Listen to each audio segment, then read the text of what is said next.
Olusegun Tijani Serpos, après avoir passé plus de 4 ans à la tête de la direction des services législatifs de l'Assemblée nationale du Bénin, doit faire ses au revoir à ses collègues et amis. Magistrat et précédemment procureur du tribunal de Ouidah, il quitte l'Assemblée nationale et sous le regard admiratif des autorités de l'institution et de ses collègues, il s'apprête à entamer une nouvelle aventure dans les fonctions de procureur de la République du tribunal de première instance de Cotonou.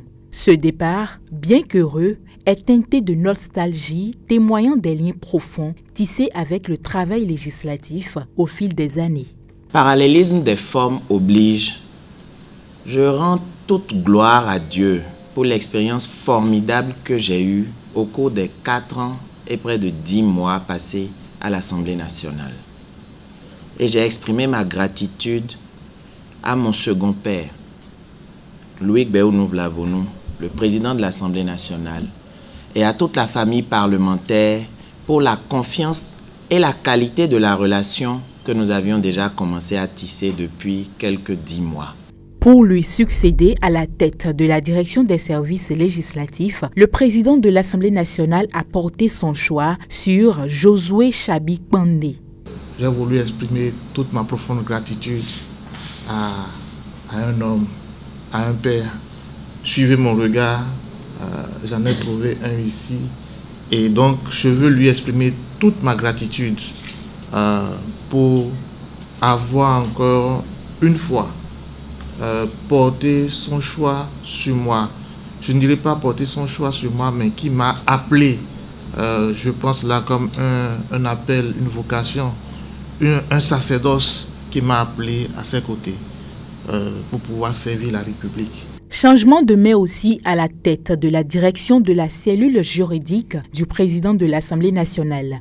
Avant sa nomination à la tête des services législatifs, Josué Chabik-Pandé dirigeait cette cellule juridique. Désormais, c'est Christelle Fourier-Dompégan, précédemment son adjoint, qui prend les commandes.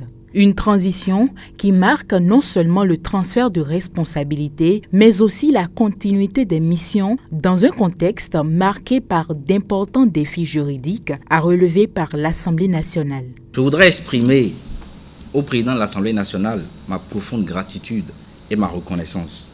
Ensemble, avec les collègues de la cellule juridique et plus encore, avec l'ensemble des collègues de l'Assemblée nationale avec qui la cellule juridique interagit quasi quotidiennement, je m'attellerai à relever les différents défis afin que la cellule juridique opérationnalisée au cours de cette 9e législature demeure une plateforme juridique efficace de soutien au président de l'Assemblée nationale et plus généralement à l'activité de l'Assemblée nationale.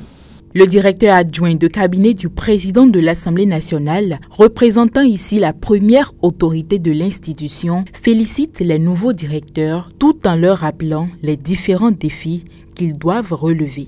Je voudrais vous remercier du bon travail que vous avez fait aux côtés du directeur sortant et dont je ne doute pas que vous ferez avec ceux qui viennent de prendre fonction. Je voudrais prier le Très-Haut de vous assister, de vous accompagner.